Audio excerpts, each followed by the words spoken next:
que pasó con Yohanan Cohen Gadol, tenemos que entender cómo funcionaba el gobierno de Israel en la época de los Hashmonaim.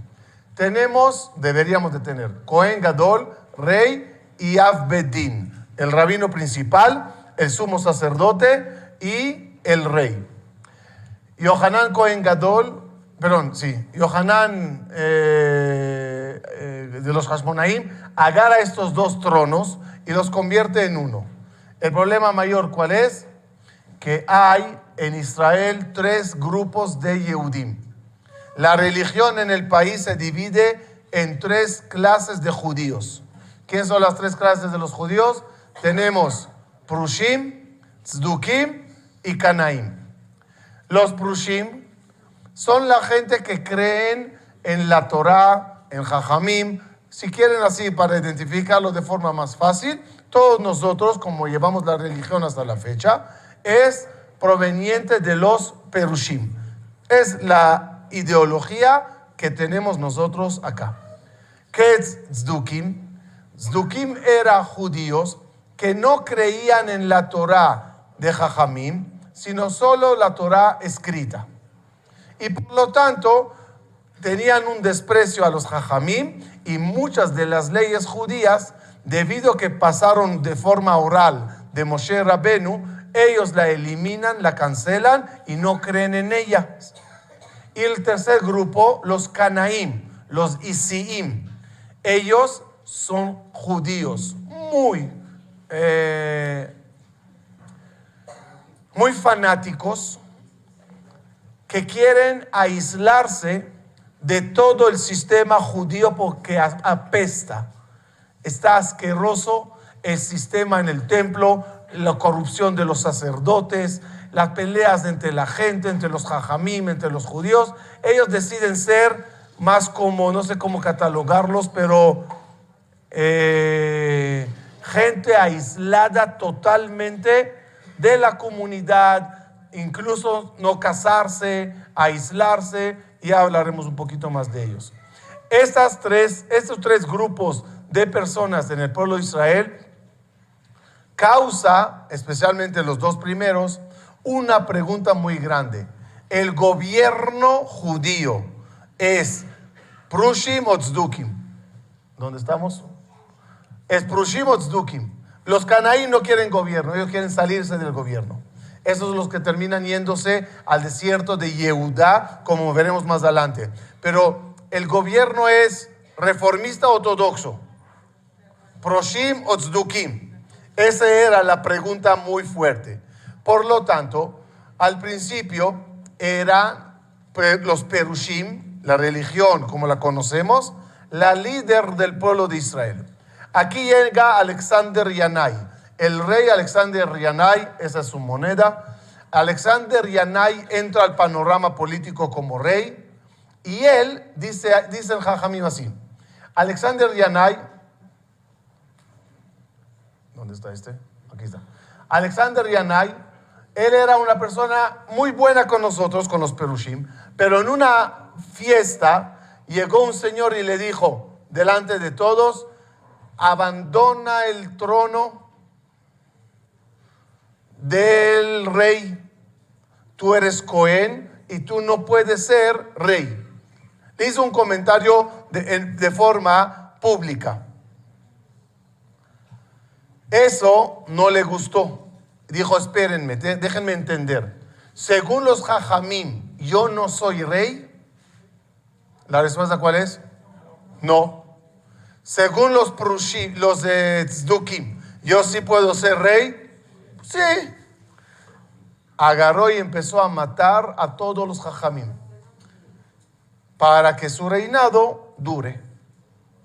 Eso empezó a ser un problema con muchos de los reyes.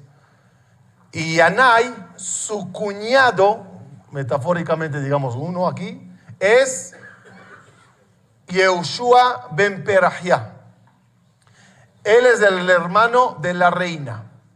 En una fiesta que llegan gente importante, dice el rey Yanai, qué lástima que no tengo aquí a mis queridos Jajamim para que digan algo sabio ante mis invitados de honor.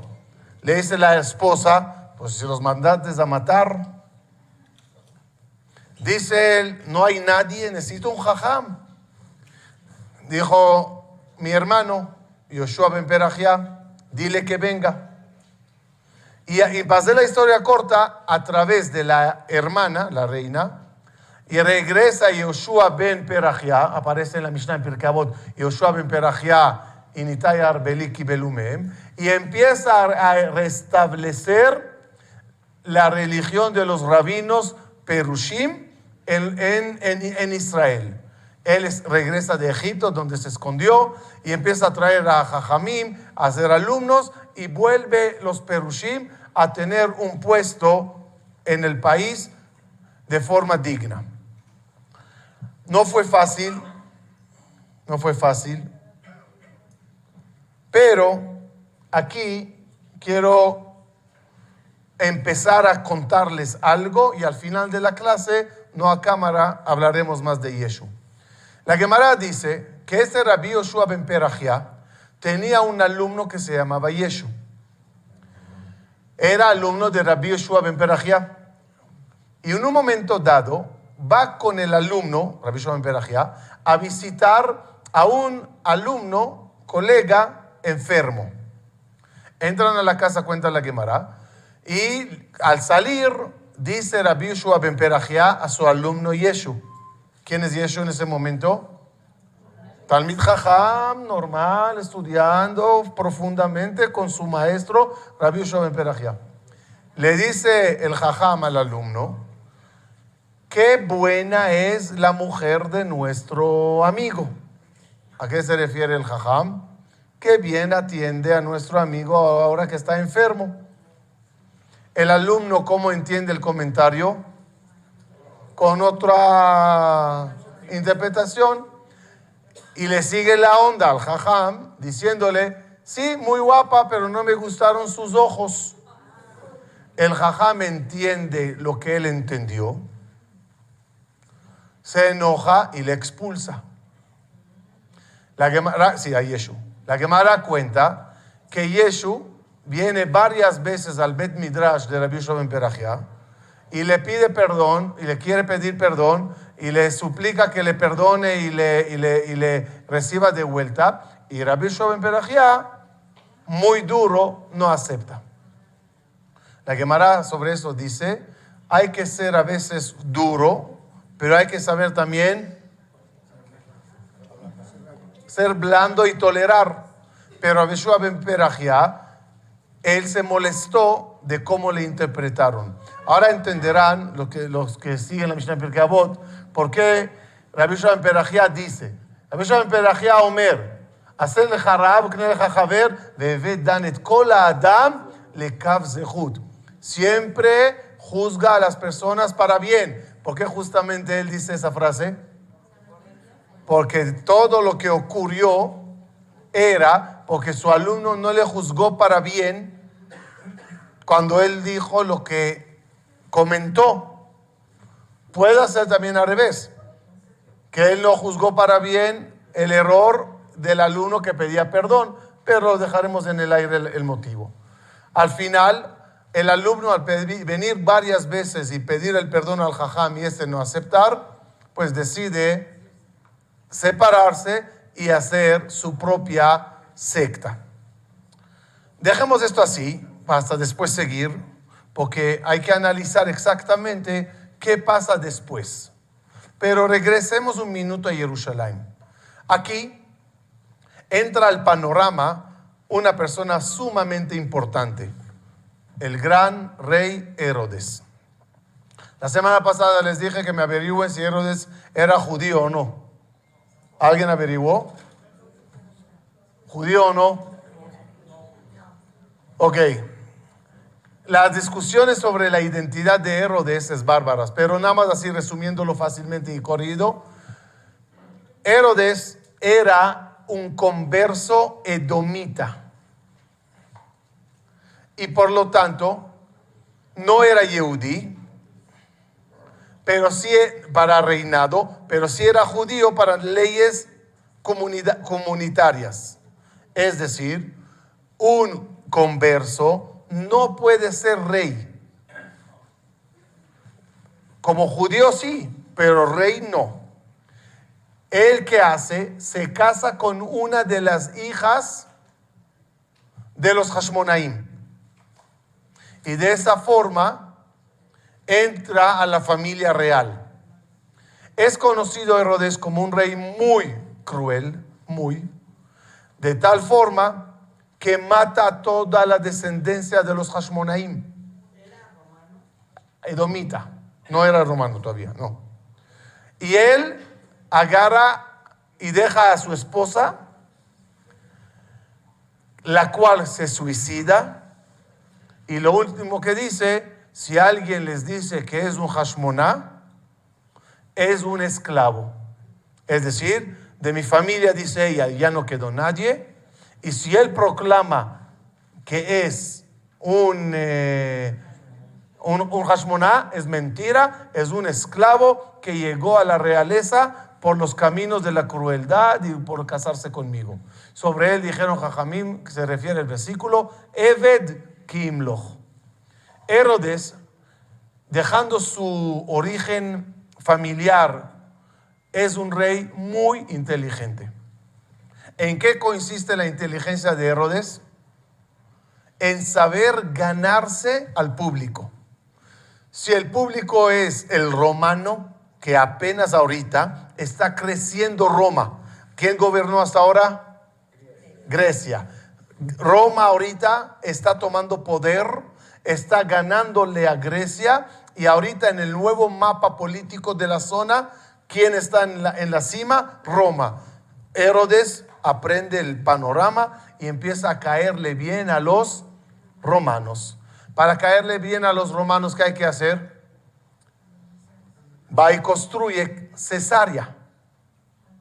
Que Cesarea, el nombre es César de Roma, le hace muy romano, y paréntesis, los lentes que van a venir del cótel, acaban de sacar lentes también de Cesarea, pero por unos motivos no logramos traerlo, no los quisimos traer, la verdad. Entonces, pero los ubican Cesarea. ¿Quién estaba en Cesarea? Los que estaban en Cesarea, ¿se acuerdan el hipódromo? Hay un hipódromo muy grande, hay un palacio en el agua que ya no quedó nada de él, está la cárcel donde estaba Rabbi Akiva, todo eso está allá, pero ruinas. ¿Qué hicieron en Israel?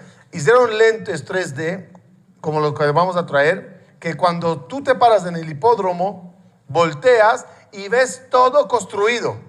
Es decir, en vez de reconstruirlo como se veía, dejaron las ruinas y virtualmente construyeron toda la zona, ¿ok? Total, al construir ¿qué?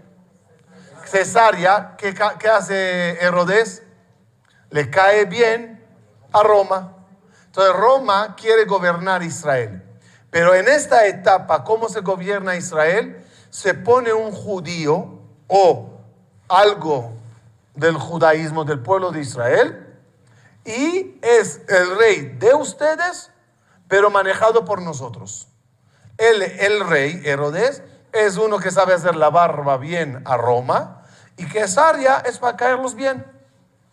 ¿Y cómo se le cae bien a los religiosos? Viene él y remodela el Bet Hamikdash. Es decir, toda la remodelación de Herodes para hacer el Bet Hamikdash bonito. ¿Cuál era?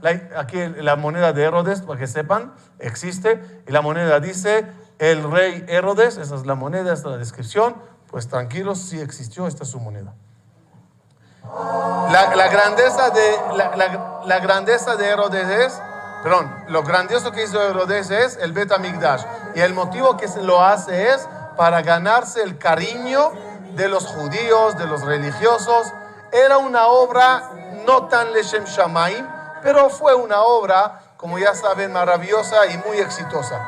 Hasta tal grado que la Gemara dice, el que no vio la construcción del Bet Hamikdash que hizo Herodes y la casa maravillosa que hizo a Dios, no vio algo parecido en el mundo.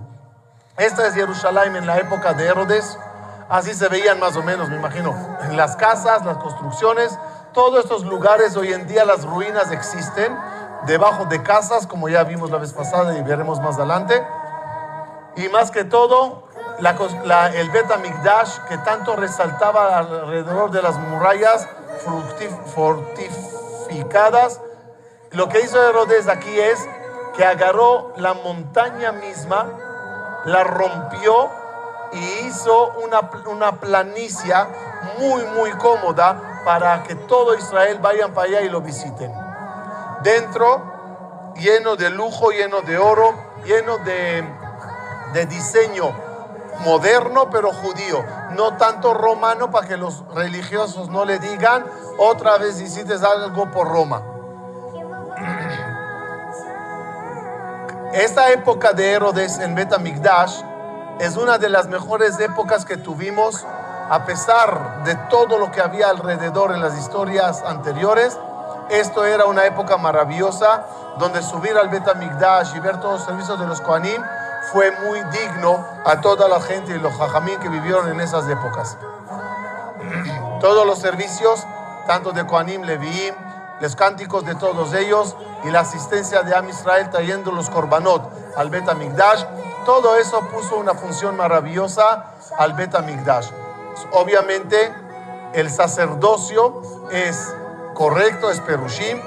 Esto no existió, vieron los querubines ya no existieron, sin embargo sí la piedra, y sobre ella se hacía el servicio del Bet HaMikdash.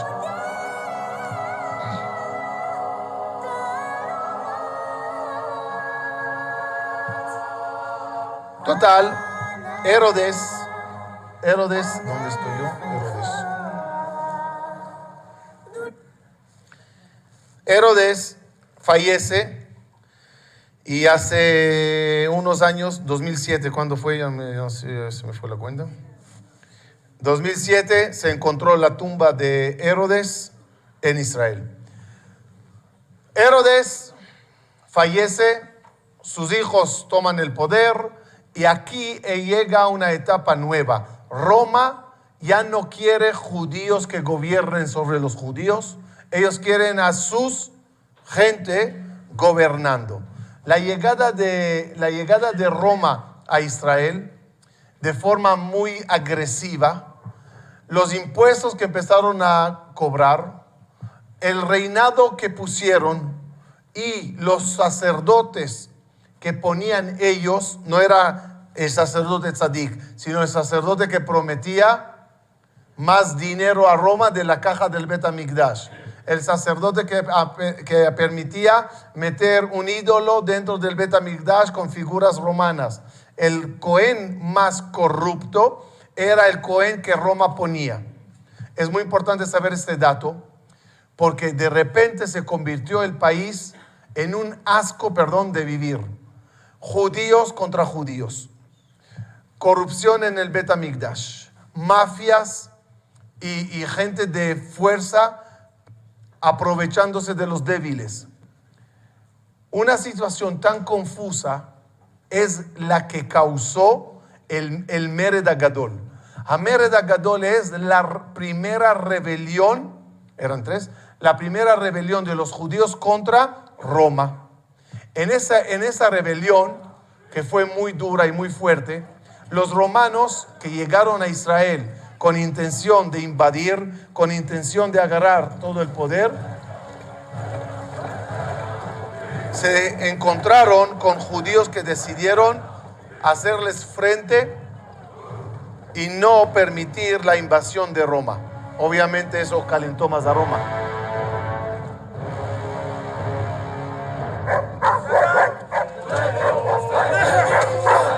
Hay que imaginarse nada más un poquito tu situación si seguirías viviendo allá y de repente en las puertas de Jerusalén ves a toda una legión, a todo un ejército muy grande llegando para conquistar. Los judíos de entre ellos se acumulan, se empiezan a hablar y dicen: no aceptamos que los romanos gobiernen sobre nosotros, ni rey judío, ni siquiera Herodes, ni siquiera esclavo, ni siquiera edomita, sino totalmente romanos. ellos empiezan a mandar a muchos judíos, pero los soldados que saquen Jerusalén, que saquen a los pobres. Y cuando la situación se pone así, hay varios judíos que deciden desafiar a Roma.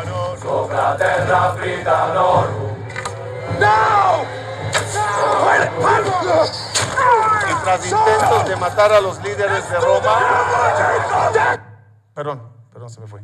Se arma todo un escándalo, el cual causa que Roma tome Jerusalén a la fuerza. Cuando ven que no logran contra los judíos y cada vez se pone más difícil la situación, lo voy a decir de memoria mientras corre esto. En un momento dado, cuando se dan cuenta que ya no pueden contra los judíos, entonces todo el ejército de Roma se empieza a llegar soldados de Roma sin parar y deciden: hay que sitiar Jerusalén y hay que conquistarla, porque contra los judíos no podemos gobernarlos. Mejor le quitamos del país, los mandamos al exilio, los matamos, los quemamos del templo, los quemamos de las casas, y con eso Roma puede gobernar de forma tranquila. ¿Quién está viviendo en ese entonces en Jerusalén? Rabbi Yohanan ben Zakkai. Pausa. En Jerusalén, dentro de la muralla, hay grupos de Canaín que quieren matar a los romanos. Otros dicen: bajen la cabeza, dobléguense, digan lo que, agarren lo que quieran, en tal que no nos maten y no quemen el templo. Quiero que sepan que Rabbi Yohanan ben Zakkai tenía un sobrino. El sobrino de él era mafioso como queriendo hacer revolución. La historia de Hanukkah se marcó fuerte, y esos macabeos lo lograron contra Grecia, ¿o no? Todos están soñando ser los nuevos macabeos de Roma. Se intentó repetir la historia de Hanukkah con los romanos. ¿Qué hizo el sobrino de Rabbi Yohanan ben Zakkai? Quemó los 3 depósitos que habían en Jerusalén. En Jerusalén vivieron 3 millonarios: Ben Tzitzita Kesat, Nagdimon Ben Gurión y Kalba Sabúa. Uno tenía madera para 3 años, 3 o algo así. Otro tenía trigo, y el otro tenía aceite, ¿no? Aceite, agua. Estaban muy bien abastecidos para que la invasión, el sitio romano no logre. ¿Qué hizo el yerno de Rabbi Yohanan ben Zakkai? Fue y quemó los 3 depósitos. Sobrino. ¿Qué dije? Sobrino. Quemó los 3 depósitos. Al quemar los depósitos, ya no hay con qué comer, no hay con qué vivir, y la destrucción del templo se hizo más fácil por la debilidad del pueblo. No, todavía no llegamos a las fechas de la destrucción. Estamos hablando mucho antes.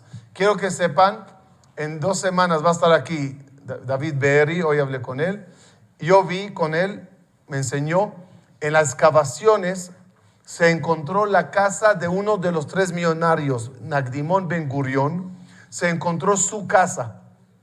Y al lado todo el depósito, todas las cenizas del depósito de granos. Es decir, se ve muchos granos quemados, que cuadra exactamente con la descripción de lo que hizo el sobrino de Rabbi Yohanan ben Zakkai.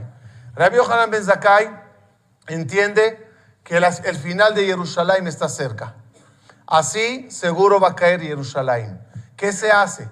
Él es el líder judío. ¿Qué se hace? Por lo tanto, Rabbi Yohanan ben Zakkai decide: si esto se va a destruir, mi misión es salvar la Torá. ¿Cómo se salva la Torá? Rabbi Yohanan quiere abrir una yeshiva en Yavne, a donde estarán ahí los jajamim estudiando y escribiendo la Torá, para que pase lo que pase, esta siempre existirá. Se corre la voz en toda la ciudad: Rabbi Yohanan está enfermo, Teilim está enfermo, Teilim está grave, Teilim, Leilu Nishmat, Rabbi Yohanan ben Zakkai falleció. No falleció, se hizo pasar por muerto para poder salir de la ciudad. Porque la regla era que no se entierra a nadie dentro de Jerusalén. Otra vez, no se entierra a nadie dentro de Jerusalén, incluso Jesús. Es decir, no hay tumbas dentro de Jerusalén. Por lo tanto, hay que salir fuera de Jerusalén para ser enterrado y los romanos lo aceptan. Por lo tanto, se hace pasar a Yohanan como muerto y cuando ya sale, va con el encargado de Roma en ese entonces, Espacianus César, y le dice: hola, señor rey. Le dice Espacianus: yo no soy el rey está en Roma. Le dice a Yohanan: si yo a ti te llamé rey, es que tú eres el rey. No termina de decir la frase, llega el mensajero: el rey de Roma falleció, usted Espacianus es el rey. Le dice el Espacianus al Yohanan: órale, el primero por llamarme rey.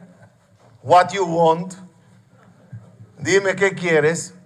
Y ahí Rabbi Yohanan aprovecha y le dice: déjame a Yavne con los Jajamim, no destruyas ese lugar de Torah. Los Jajamim discuten si hizo bien Rabbi Yohanan o no. Si podía él pedir que no destruya Jerusalén.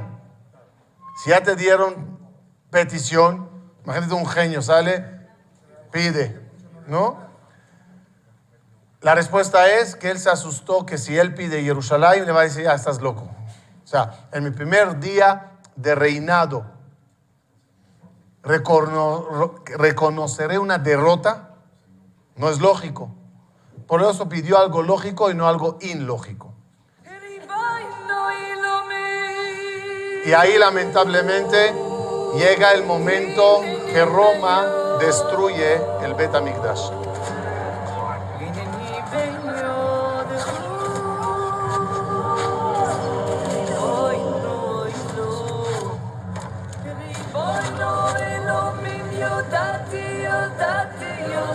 Y efectivamente, el día de Yud Betamuz logran entrar dentro de Jerusalén. Los judíos que estaban allá intentaban todavía defenderse, salvarse, pero Roma tiene tiempo, Roma está paciente. Ahí están afuera esperando hasta que se rindan y hasta que se abran las puertas de Jerusalén para entrar. Y con todo mecanismo moderno de esas épocas van dándole y dándole a las murallas para que se caigan y puedan entrar. Los Yehudim intentaron hasta el último momento defender la ciudad sagrada, pero la fuerza romana era tan que era una guerra perdida desde un inicio.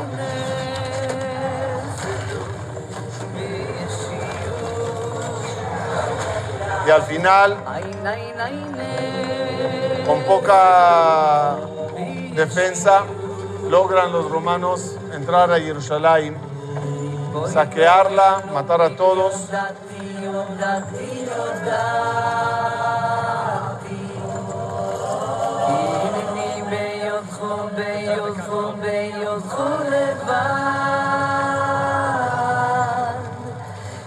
Y cuando decimos que Jerusalén fue quemada, este era el mecanismo de ellos para quemar todas las ciudades, mecanismos que en ese entonces se consideraban los más modernos, los más novedosos.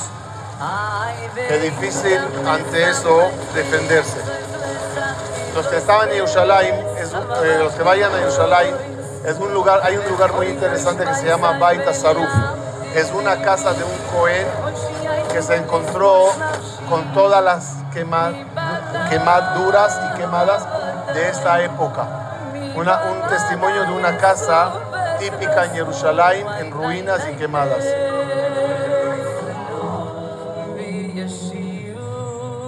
Una imaginación cómo se podía ver todo Jerusalén con toda su destrucción. Y cuando ya logran romper y entrar, ya no hay chance a nadie de sobrevivir.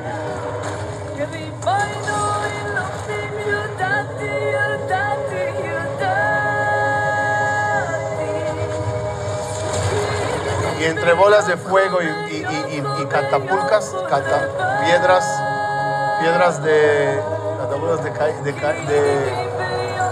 tumbar murallas.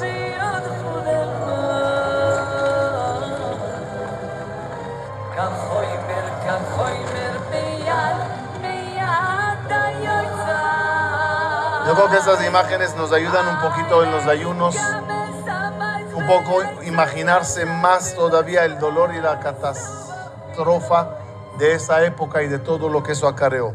Quiero que vean esta imagen. Estas son excavaciones hoy en día en Israel, donde la muralla es esta. Esa era la muralla del Jerusalén. Y estas son todas las catapulcas que se encontraron al lado de la muralla. Esas son lanzas. Pero fíjense, increíble, las que tumbaron las paredes de Jerusalén puestas allá. Es un hallazgo muy, muy interesante. Una de estas la cargamos en las manos. El coleccionista que va a venir las tenía. No sé si la va a traer, espero que sí. Pero es increíble hoy en día encontrar todo eso. Otra cosa interesante que se ve aquí es lo siguiente. Este es el... Ya me mareé. Ese es el cótel. Ese es el cótel que ustedes conocen, pero de la entrada del cótel, cuando llegamos del autobús, ¿ubican dónde estamos? Hello. Ahí está el autobús, ¿ven? Ahí, más o menos. Esto está caído de arriba. Y este lugar era donde se anunciaba con trompeta la entrada de Shabbat. Y se paraba ahí el Cohen y tocaba una trompeta antes de Shabbat para anunciar a todos los judíos que llegó Shabbat. El puesto donde estaba parado, a la hora de la destrucción, cayó esa piedra enorme y está en el piso al lado del cótel, del lado derecho. Este es el puesto del Señor donde se paraba. Por aquí subía desde el Bet HaMikdash. Y de aquí paraba y tocaba el shofar a todos los judíos que vivían en las afueras de Jerusalén. Aquí en la pared decía Lebeta Tequia, aquí está la inscripción. Y esa es la pared que el arqueólogo nos enseñó que se encontró a raíz de la destrucción en el piso abajo. Aquí está la descripción, Lebeta Tequia, del mismo lugar donde él tocaba, que era esta parte, se encontró aquí abajo esta piedra. Aquí está, ¿ven? El cótel está aquí. El cótel está aquí a mi izquierda. Esto es Keshet Davidson, es por a donde entraban al Bet HaMikdash. Y varias piedras del cótel tienen inscripciones. No los ves desde abajo porque están altas, pero aquí es un versículo que habla del regreso. Estas son las piedras que están en el piso, que son la destrucción del Bet HaMikdash. Cuando se destruyó el Bet HaMikdash, todas estas paredes son las que cayeron de arriba hasta abajo. La construcción que conocen en el cótel, las piedras últimas de arriba, son reconstrucción. Pero las paredes originales del cótel son estas y están en el piso. Cuando lleguen al Bet HaMikdash, al cótel y pasen por esta zona, este es el lugar donde se encontró todo eso. Y lo interesante es que abajo, miren, la ceniza de la quemadura del Bet HaMikdash están todo ahí en el piso. Eso es muy importante que veamos porque hay un dato que quiero que vean. Durante años, los judíos procuraban llegar al cótel y rezar en esos lugares. Son videos de los años 1913, 1918, donde se ve a los judíos en Israel rezando en todos los lugares posibles sagrados para rezar. Camino a Jerusalén, los judíos pueden llegar al cótel. Este es el cótel 1913, donde los judíos tienen 2 metros donde rezar de ancho, 2-3 metros de ancho, y una pared muy corta. Los jajamí venían desde lejos para rezar.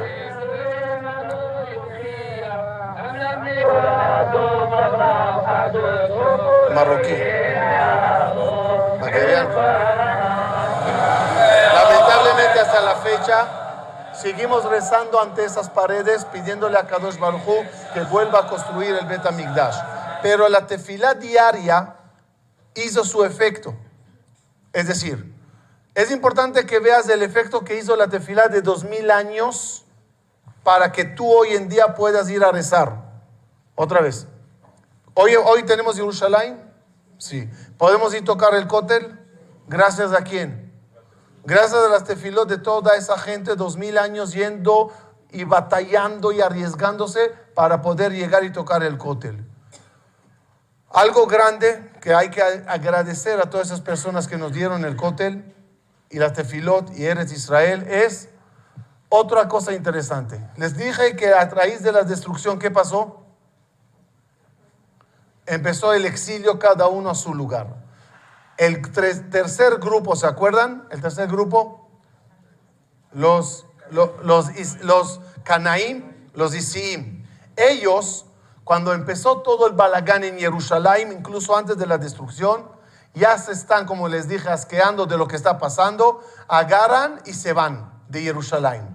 Se llevan con ellos la Torá, pergaminos, material de escritura, y van y emigran al desierto de Yehudá, un lugar remoto, un lugar tranquilo. No van con mujeres, no van con niños, solo ellos. ¿Cuál es su misión de estas personas? ¿Qué quieren?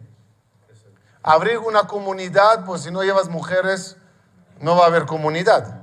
¿Quién te va a marear la cabeza? Digo, ¿cómo van a tener hijos de mañana? Entonces necesitan, se entiende que la intención de ellos es diferente. La intención de ellos es nada más preservar la Torá. Por lo tanto, llegan al desierto de Yehudá y empiezan un servicio muy parecido a los Kohanim. Descalzos, rituales, tevilá, santidad, pureza, solo cosas bonitas, cosas permitidas, muchas tefilot, mucha concentración, etcétera, etcétera. Mientras ellos hacen su forma religiosa de vivir, con comidas especiales, con cero materialismo, cero cosas vanas y mundanas, ellos empiezan a escribir toda la Torá que teníamos antes de la destrucción del Bet HaMikdash.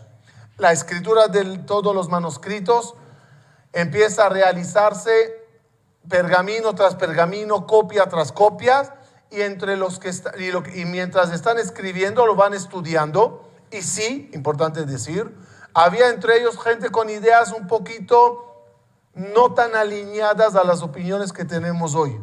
Pero era su opinión, además de los manuscritos que ponían. Estaban muy molestos con Jajamim, porque ellos no son ni Prushim ni Tzdukim. Ellos van en contra de todos.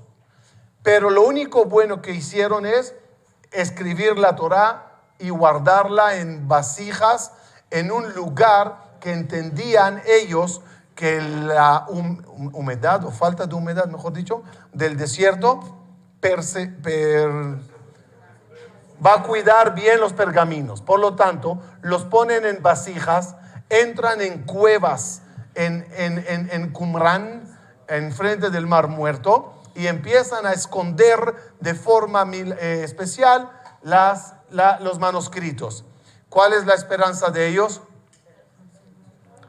Lo diría yo en sus palabras, así me imagino, es, pues si hay un Dios que se encargue de cuidarlo, ¿no? Como diciendo, obvio que hay Boreolam, obvio que hay Dios, pues que él haga la chamba. Yo, mi chamba, ¿cuál es? Escribirlo. A Kadosh Baruj Hu que haga todo el resto. Terminan ellos su vida, se van, y 2000 años después, un pastor beduino camina en el desierto de Yehudá con su oveja, ¿sí? Ella entra a una cueva y no quiere salir. Este señor camina con toda su familia todos los días allá, pero nunca se le ocurrió entrar a una cueva. La oveja no quiere, el chivo no quiere salir, tira una piedra para que salga y escucha que algo se rompe. Entiende que hay vasijas, entra y saca los pergaminos del Mar Muerto famosos. Cuando el primer beduino los ve, Para él no tiene la menor idea qué es lo que está encontrando. Para él lo que está encontrando es pedazos de piel. Al primero que se los vende es a un zapatero, es decir, como zapatos es piel. Pero los pergaminos van corriendo de uno a otro y hasta que llegan a manos de un arqueólogo, Goy, y él cuando ve esto dice, wow, aquí hay algo muy valioso. Por lo tanto, conecta con el Azar Sukenik. El Azar Sukenik, un arqueólogo muy famoso pre-Estado de Israel, en esas épocas. Le contacta y le dice, oye, mira lo que me están mandando. Creo que es de tu pueblo. Y Gal Sukenik, el 27 de noviembre de 1947, adquiere los primeros pergaminos del Mar Muerto. ¿Qué hay de especial en esta fecha? 27 de noviembre de 1947 es el día que la ONU vota por aceptar el regreso de los judíos a la tierra de Israel. Es decir, el mismo día que el mundo te dijo y te dio la licencia para llegar a Eretz Israel, el mismo día se encontraron los pergaminos del Mar Muerto. Coincidencia imposible. ¿Por qué? Porque cuando te dieron el país para regresar, ¿qué decía el mundo? ¿Y quién dijo que los judíos vivieron ahí hace 2000 años? Los rollos del Mar Muerto, ¿qué comprueban? Ahí estábamos, esta es mi Torah, esta es mi vida, de aquí salí y aquí regreso.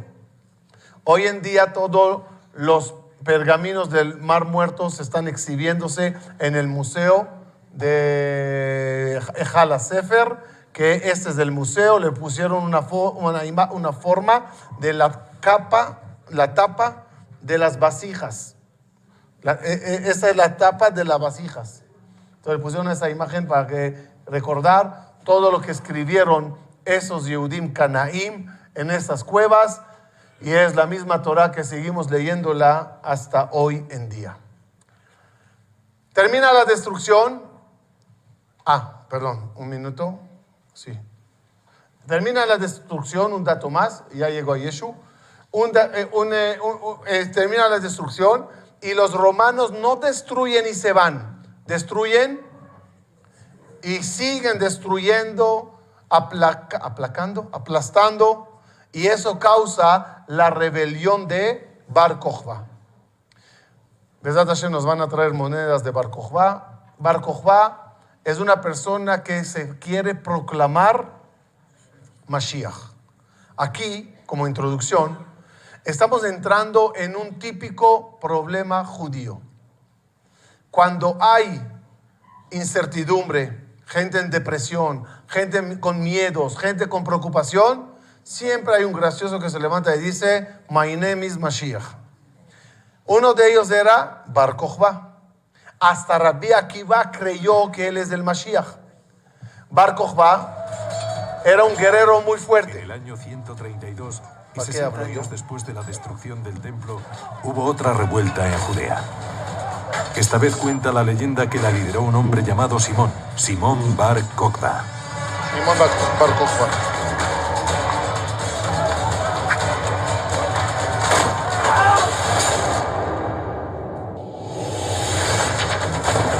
Las monedas de Bar Kokhba revelan que su objetivo era reemplazar el dominio romano por el dominio judío. Iba a reconquistar Jerusalén, iba a reconstruir el templo e iba a echar a los romanos de Judea. Iba a fundar un nuevo estado.